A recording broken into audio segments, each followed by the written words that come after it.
Shalom, this is Shira Sherbo coming to you from Sfat, Israel, and welcome to Torah for the Nations. So I've been making this Afghan, and you can see after a while it gets to a place where the instructions say just keep repeating. So I'm to that point now where I'm just going to keep repeating. In these instructions, you have to be very careful because you can just go and go and go, and then you can find out that you did something wrong and you have to pull it all out. And I was just thinking how when God gave us his instructions and he said, don't change one dot, don't change one comma, don't change one space, follow my instructions. He also said they're not too hard for you. So I want to tell you a story about God giving this prophet some instructions and gives him 3 things to do. And it's a little known story. You can look it up in 1 Kings chapter 13. This prophet gets 3 things to do. And he does okay with the first one, but then I'll tell you what happens. He doesn't complete his mission and he ends up dead. So there's one person in this story that lies and another person that dies. So this prophet, God is very angry in this part of the story because King Jeroboam, he's the king, so he thinks it's okay to get some of God's instructions and just kind of say, yeah, no, I know that's what we've always been doing, and that's, but we're going to do it different. So God is not happy with Jeroboam, and he sends the prophet and he says, I want you to confront Jeroboam. And so the prophet does really good with the first thing he's told to do. He knows that Jeroboam is evil and he stands up to evil and he doesn't have a problem doing that. So God also told him 2 more things. He said, don't eat while you're there and don't come back the same way that you went. So King Jeroboam asked him to come and have something to eat. And he's like, no way. Nope. God said, don't. I'm not doing it. So he passes that test. Then as he's leaving, there's an old religious man, an old prophet that comes up to him and invites him to his house to eat. And so he says, no, God told me I shouldn't eat while I'm here.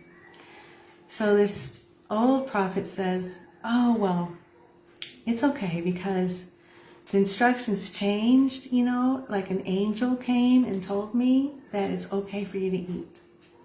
And somehow, because this man, his guard was down because the guy is religious and he seems really nice, and why would he lie?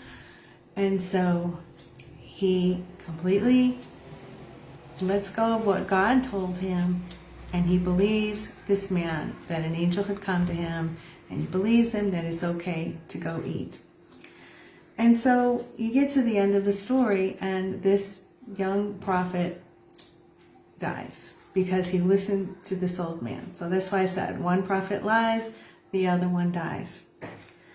And so it's just a hard lesson for all of us to learn that when God gives us instructions and he says they're for all future generations and don't change one dot or one comma or one space, and tell this to your children, like when I learned how to make this blanket, I learned it from my mother, she learned it from my grandmother, and I don't know how many generations it goes back.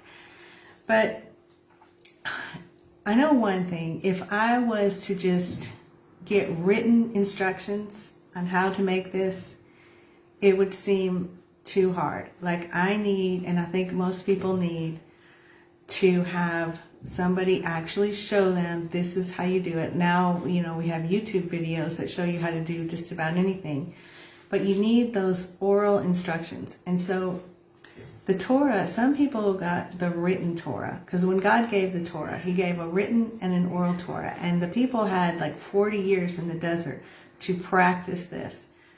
All of God's commandments to really know what to do, hands-on.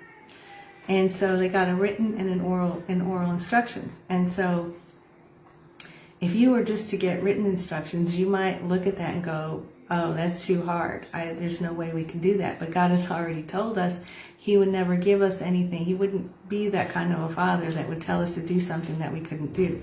So when God gave his instructions at Mount Sinai, and he gave them to the people, and what they were instructions for was how to create world peace. So it's going to start, they were supposed to learn the instructions themselves, practice them, leave the desert, go into the promised land, set up this society, like not a democracy, but a theocracy, with everything with being done because of God. God is the king, his kingdom come, doing on earth as it is in heaven. This was the whole plan. Just bringing heaven down to earth, making the world a home for God. This was, the instructions were about peace, peaceful living, and how to treat other people, how to treat foreigners, how to treat animals, how a farmer should treat the land, just how to, just commandments for married people, commandments for not married people, commandments for Jews, commandments for non-Jews. Just everything was there on how to have the kind of society that God wanted. And if you ever come to Israel, you will hear the word shalom all the time. Shalom means hello, shalom means goodbye, shalom means peace. You'll hear Shabbat shalom, you'll hear shalom bayit, that's peaceful home. Everything's about peace, because right from the beginning, God took the people out of Egypt for this purpose, that they would worship him, that they would fear him, that they would obey his commandments, and that they would make this world a home for God. That was their whole mission. It's a mission that animals can't do because they're physical beings, and angels can't do because they're spiritual beings. But humans are both physical and spiritual, so we can be on earth, but we can do heavenly things with our earthly body. Everything for the sake of heaven, everything because God told us to. And so I think one of the most life-changing things for me is because these instructions at Mount Sinai were not handed down to me, they weren't handed down to my parents. I don't know if they were ever in my family at any time, but somehow, somewhere along the line, someone had said, no, they're too hard, or no, they're old, or no, they're replaced, or whatever. And I just got to a point where I wanted to attach myself to Mount Sinai, like I was there, like I was getting these instructions. And I wanted the original instructions, because if God said forever, for all time, for all future generations, then I figured, that was me.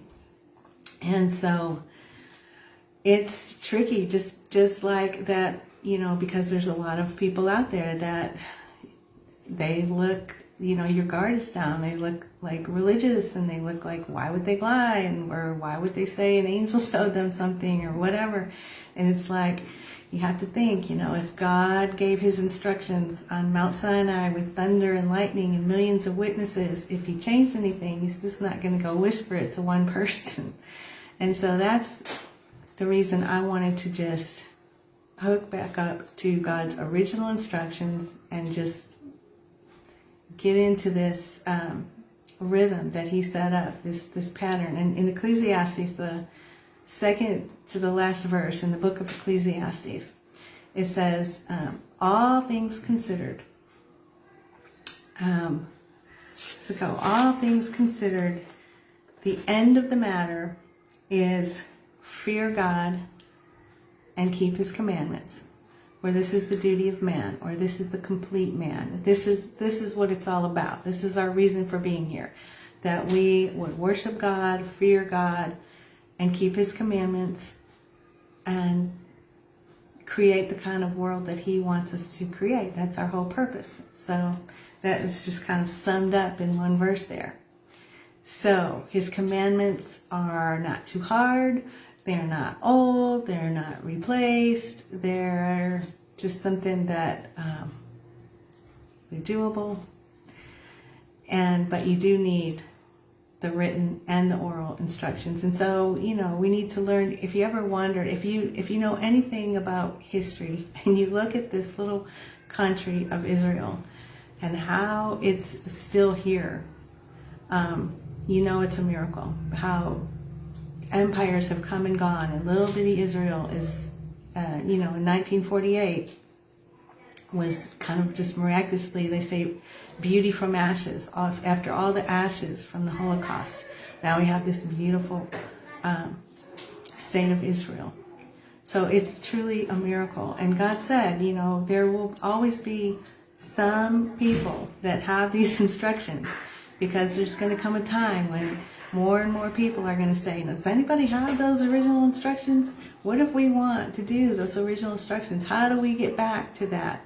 And the job of the Jewish people has been to learn these instructions, and it seems like the time is right now that people are asking, more and more people are asking, what do we do? What does God want from us? What did He say? And so that's what's happening in the world right now. People are getting back. There's prophecies like 10 men from the nations will grab onto the tzitzit of the Jewish man and say, we want to go with you, for we know that God is with you. So anyway, that's just my thoughts now as I was following these instructions, trying not to do anything wrong. And I thought of how important it is that we get attached to the right instructions, and that we just keep it going.